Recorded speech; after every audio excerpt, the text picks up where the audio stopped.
আছে, এটা कौन सा गेट है? नॉर्मल गेट है।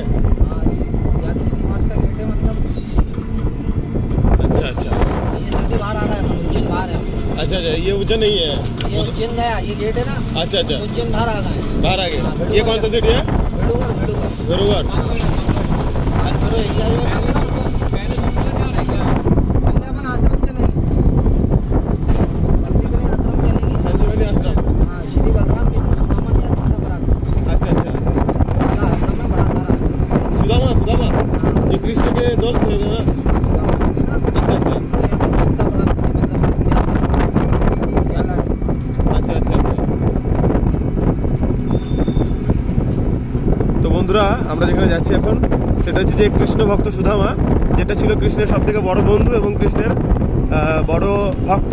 সেই কৃষ্ণের বড় ভক্ত যেখানে শিক্ষা লাভ করেছে সেই আশ্রমে আমরা যাচ্ছি এখন। তো সেই আশ্রমে গিয়ে আপনাদেরকে দেখাচ্ছি।